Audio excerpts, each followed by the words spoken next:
નમસ્કાર બાળ મિત્રો, સ્ટાન્ડર્ડ 6 મેથ્સ ચેપ્ટર 7 તેમાં આપણે અત્યારે સમછેદી અપૂર્ણાંકોની સરખામણી આપણે જોવાની છે। તો જોઈએ કે સમછેદી અપૂર્ણાંકો કોને કહેવાય, તો કે સમછેદી અપૂર્ણાંકોના છેદ સરખા હોય છે। તમે જો અપૂર્ણાંકોમાં બે વિભાગ હોય છે, એક અંશ હોય છે અને એક છેદ હોય છે। તો અહીંયા શું કહે છે, તો કે છેદ સરખા હોય તે બધા કેવા છે, સમછેદી અપૂર્ણાંકો। તો આપણે જોઈએ કે ભાઈ આમાં કયા કયા સમછેદી અપૂર્ણાંકો છે, તો આપણે એને જુદા પાડવાના છે। તો તમે જુઓ કે અહીંયા બે પંચમાંશ છે, તો છેદમાં 5 હોય એવા કયા કયા છે જોવું પડશે ને આપણે।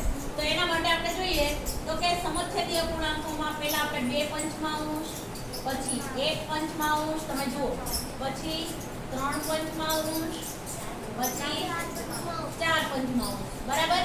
હવે તો કે બાકીના છે તે આપણે જોયા કે ભાઈ આ પંચમાંશ વાળા બધા આવી ગયા। હવે બાકીના એક છે એ સરખા છેદ વાળા છે નથી। આપણે પ્રશ્ન પૂછ્યો છે કે કયા સમછેદી અપૂર્ણાંકો છે, તો આ બધા છે તે સમછેદી અપૂર્ણાંકો છે, બરાબર। તો અહીંયા આપણે લખી શકીએ કે બે પંચમાંશ, એક પંચમાંશ, ત્રણ પંચમાંશ અને ચાર પંચમાંશ સમછેદી અપૂર્ણાંકો છે।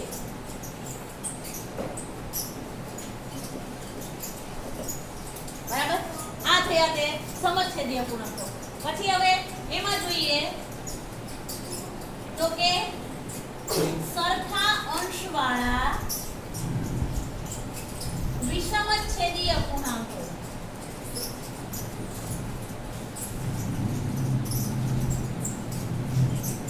એમાં આપણે જોઈએ તો કે એમાં આગળ આપેલું છે કે સરખા અંશવાળા, કે અંશ સરખા હોય પણ છેદ બધા અલગ અલગ હોય। તમને ખબર છે સરખા છેદ ન હોય એ બધા કેવા કહેવાય, વિષમછેદી કહેવાય। જેના છેદ સરખા ન હોય એને આપણે વિષમછેદી અપૂર્ણાંકો કહી શકીએ। જુઓ તમને પેજ નંબર 149 ઉપર તમને જો ઉદાહરણ આપેલું છે, બરાબર, કે 1/3 અને 1/5 એવા બે તમને આપેલા છે। જુઓ ચિત્ર પણ આપેલા છે અને એના ભાગ કરીને પણ આપેલા છે, બરાબર। તો આપણે જોઈએ તો કે 1/3 અને 1/5, જુઓ બંનેના છેદ સરખા થયા। 1/3 એટલે તો કે આપણી પાસે આ એક આકૃતિ છે, એમાં તમે જુઓ કે એક ભાગ ઢાકેલો હોય એટલે આપણે આને કહી શકીએ 1/3, બરાબર। પણ આવી બીજી આકૃતિ છે, એમાં કુલ 5 ભાગ છે। કેટલા ભાગ છે? 5 ભાગ છે। તો એમાંથી પણ આપણે એક ભાગ લીધો છે, તો એને કહેવાશે આપણે 1/5। તમે જો આ બંનેનું કદ સરખું છે, આ બંનેનું કદ અલગ છે, બરાબર। કદાચ કદ સરખું હોય તો પણ એમાં આપણે 5 ભાગ કરી શકીએ, કે 7 ભાગે કરી શકાય, 10 ભાગે કરી શકાય, બરાબર। પણ આપણે એમાંથી એક જ ભાગ લીધેલો છે, તો અહીંયા 1/3 ને 1/5 અંશ સરખા છે પણ છેદ સરખા નથી, તો એ વિષમછેદી અપૂર્ણાંકો કહેવાશે। કેવા કહેવાશે? વિષમછેદી અપૂર્ણાંકો કહેવાશે, બરાબર। હવે આપણે જોઈએ તો કે હવે આમાંથી સંખ્યા કઈ મોટી છે, કોણ કહેશે મને? સંખ્યા કઈ મોટી છે?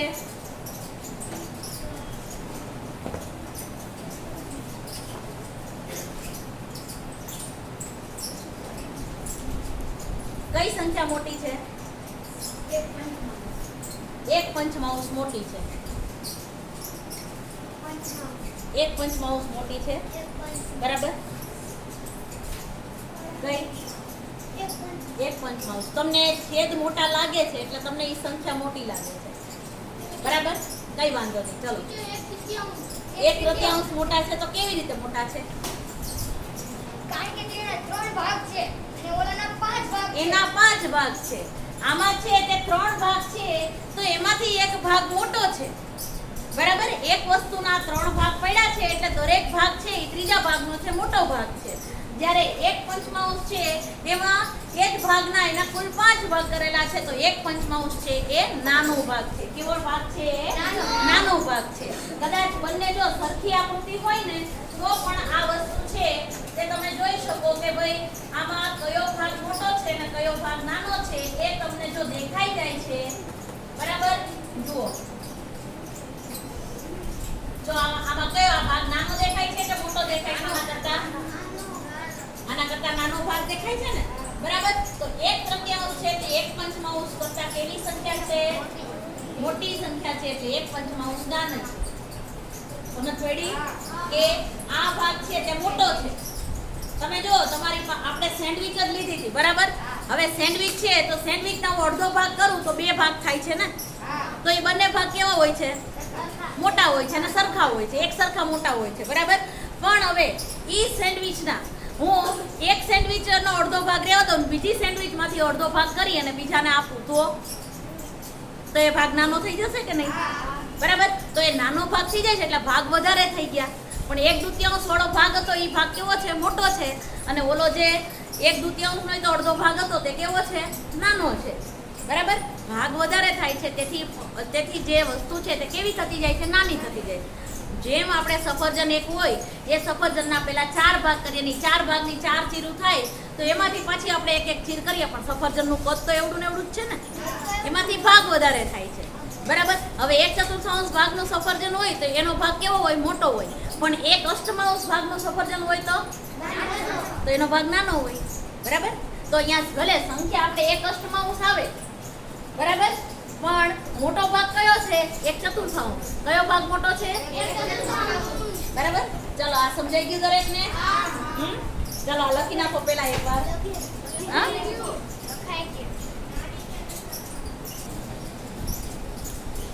તમે જોયું કે જો 2 અપૂર્ણાંકોમાં અંશ સરખા હોય અને તેમાં જે અપૂર્ણાંકનો છેદ નાનો હોય તે અપૂર્ણાંક મોટો કહેવાય. તમે જોયું કે અહીંયા આપણે 1/3 છે તો એનો અપૂર્ણાંક છેદ કેવો છે? નાનો. અને 1/5 નો છેદ મોટો છે. તો મોટો ભાગ કયો છે? તો કે 1/3 વાળો છે. એટલે જેમ અંશ નાનો તેમ એ અપૂર્ણાંક મોટો. અંશનો છેદ જે છે એ નાનો હોય તો એ અપૂર્ણાંક મોટો કહેવાય બરાબર. એટલે આ તમને ખ્યાલ આવી ગયો? સમજાઈ ગયું? હવે આપણે જોશું ચડતા ઉતરતા ક્રમમાં સંખ્યા બરાબર. હવે આપણે જોશું અપૂર્ણાંકોમાં ચડતા ઉતરતા ક્રમમાં સંખ્યા. અહીંયા આપણે ચડતા ઉતરતા ક્રમમાં આપણે સંખ્યા ગોઠવવાની છે. તો જોઈએ આપણે તો કે સૌથી પહેલા ચડતા ક્રમમાં ગોઠવશું. શેમાં ગોઠવશું?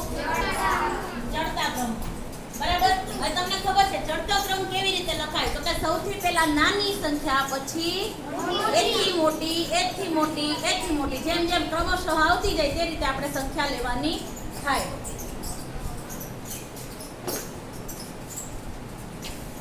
તો આપણે જોઈએ તો કે આમાં સૌથી નાની સંખ્યા કઈ છે? નહીં, મેં શું કીધું? 1/50. એ સૌથી નાનો અપૂર્ણાંક છે.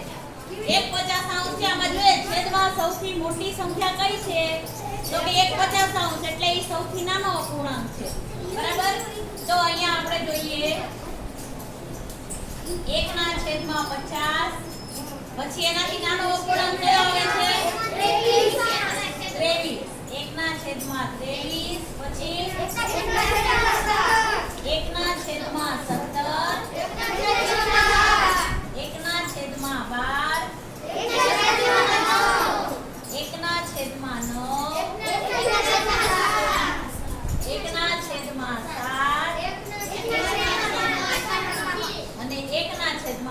લો થઈ ગયા બધાય?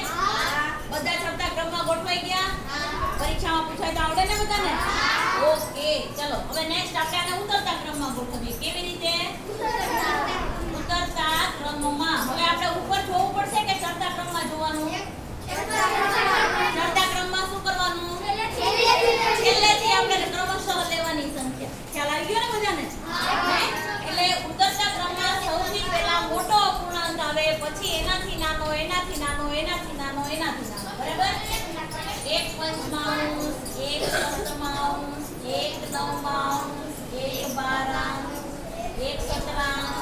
1/17 અને 1/50. આવી ગયો? ખ્યાલ આવી ગયો બધાને કેવી રીતે ચડતો ઉતરતો ક્રમ ગોઠવવાનો એ? ઓકે. ચલો હવે આપણે અહીંયા જોઈએ બીજો બી બરાબર. તો બી માં સૌથી પહેલા આપણે ચડતા ક્રમમાં લેશું.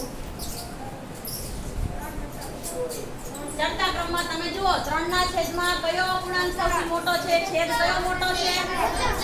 17. તો એમાં આવશે 3/17. પછી 13. પછી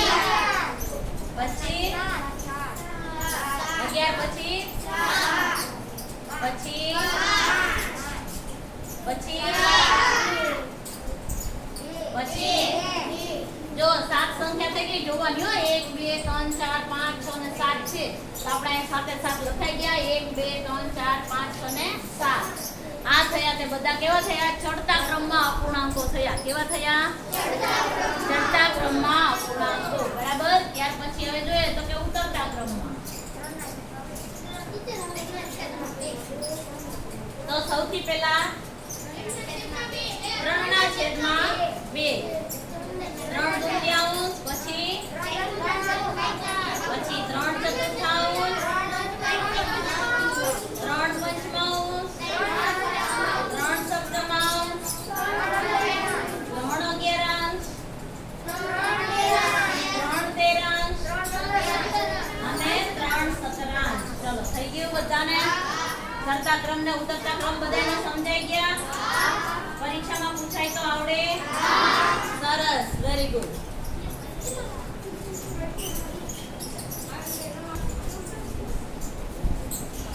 હવે જોઈએ અપૂર્ણાંકોના સરવાળા અને બાદબાકી તમને કીધેલું જ છે મેં અને આપણે આગળ પણ ભણી ગયા કે સરખા છેદવાળા અપૂર્ણાંકોના સરવાળા અને બાદબાકી થાય બરાબર અહીંયા ધ્યાન મારી સામે દરેકનું પછી જે લખતા હોય ને બધું બંધ કરી દો પહેલા મારી સામે ધ્યાન આપણે અત્યાર સુધી ભણી ગયા કે દરેકના છેદ સરખા હોય ને એના સરવાળા અને બાદબાકી થાય આપણે ભણી ગયા ને ખ્યાલ આવી ગયો તો ને બધાને હવે શું છે તો કે બંનેના છેદ કેવા છે અલગ અલગ છે તો હવે આના સરવાળા બાદબાકી કરવા માટે શું કરવાનું આપણે અહીંયા આપણને કીધું છે 3 ચતુર્થાંશમાં 5 ષષ્ઠાંશમાંથી બાદ કરો તો આપણે આનું શું કરશું લસાઅ લેશું બહુ સરસ એકદમ સરસ હવે તમે જોયું કે લસાઅ લેવો પડે જો કેટલીક વખત છે તે આપણને લસાઅમાંથી મળી જ જાય અને કેટલીક વખત શું થાય તો કે જો નીચે આપણને અવિભાજ્ય સંખ્યા આપેલી હોય તો આપણે અવિભાજ્ય સંખ્યાનો એકબીજા સાથે ગુણાકાર કરીને આપણે લસાઅ મેળવી શકીએ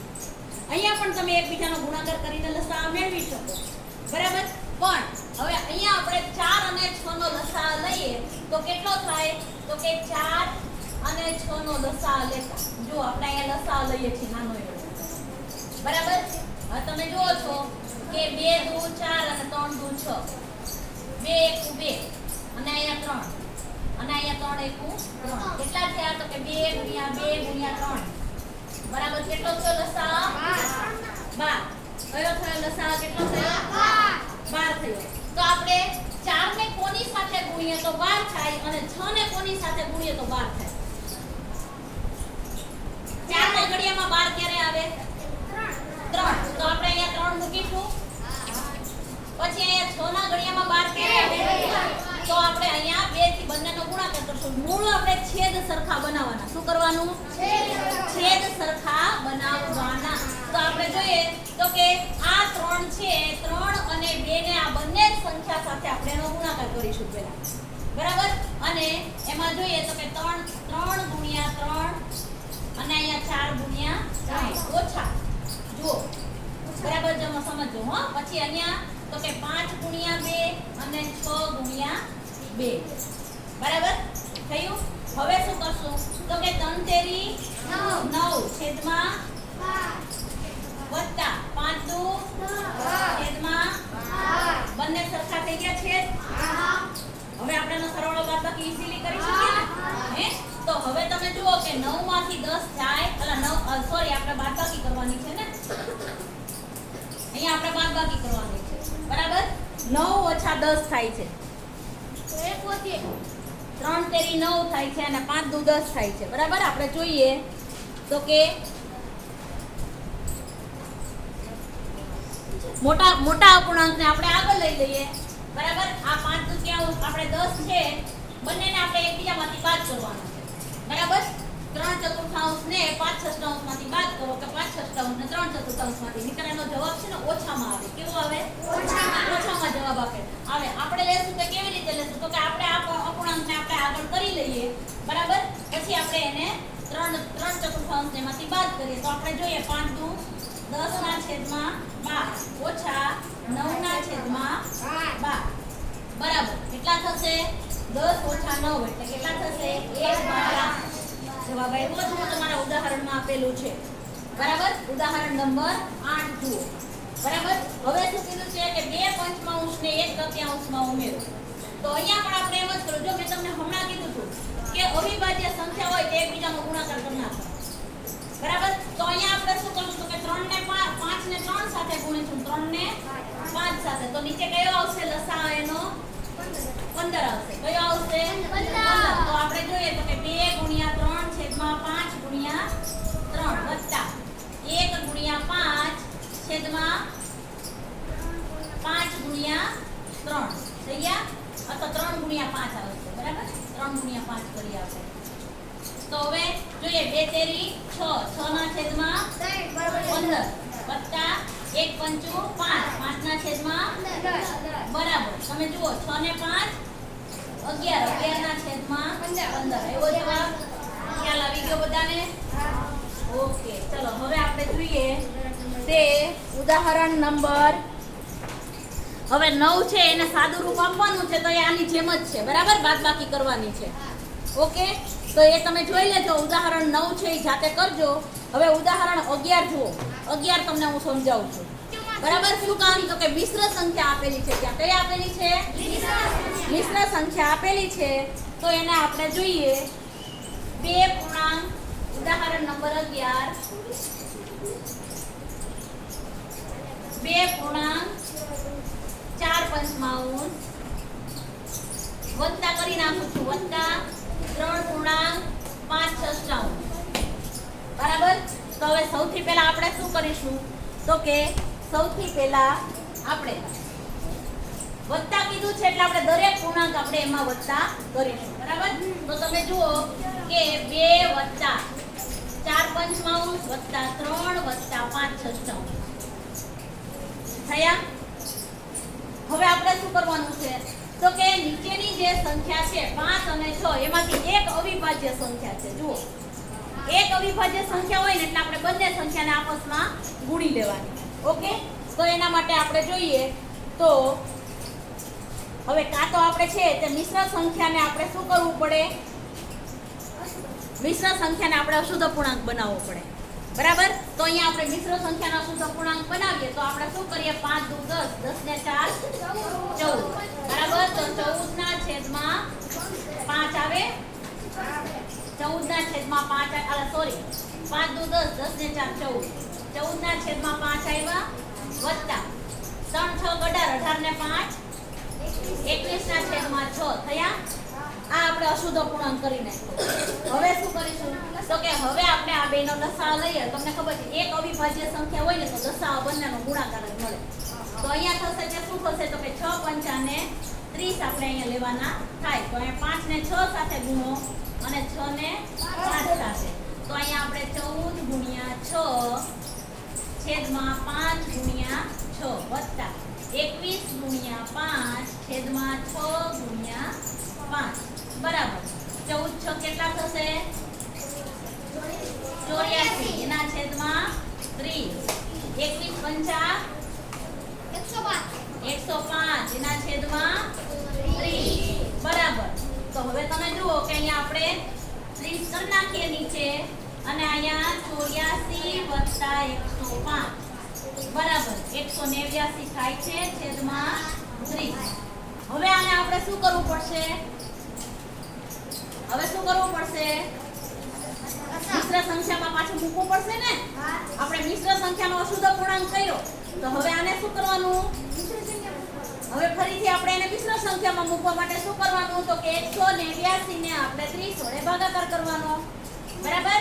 તો અહીંયા 189 ભાગ્યા 30 30 તેરી 30 છક સોરી 3 છક 18 થાય ને 30 છક 180.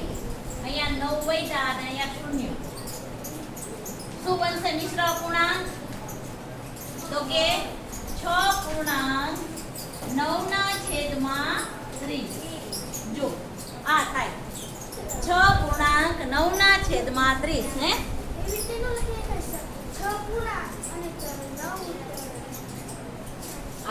એ શેષ છે ને અંશમાં આવે બેટા. શેષ હોય ને એ હંમેશા અંશમાં આવે. ઉમેરો કરવાનો. વધારાની સંખ્યા હોય ને એની જ શેષ બને. સમજાણું? આગળ એવું આમાંથી 9 બાદ કરી નાખું ને તો 180 તો નિશેષ ભાગાકાર થઈ જાય.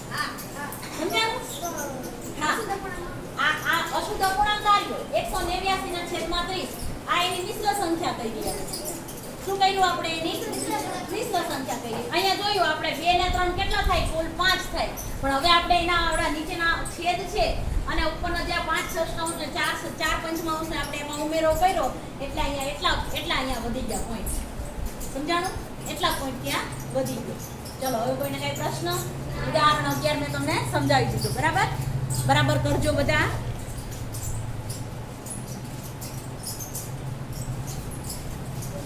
ચલો હવે અહીંયા સુધી રાખીએ છીએ. નેક્સ્ટ પછી આપણું અહીંયા ચેપ્ટર પૂરું થાય છે. હવે આપણે આ ચેપ્ટરની ખાલી પ્રેક્ટિસ કરવાની રહેશે. Okay, have a nice day. અહીંયા આપણો આ પ્રથમ સત્રનો અભ્યાસક્રમ છે તે અહીં પૂરો થાય છે. પરીક્ષાઓ માટે દરેકને શુભેચ્છાઓ. Have a wonderful day.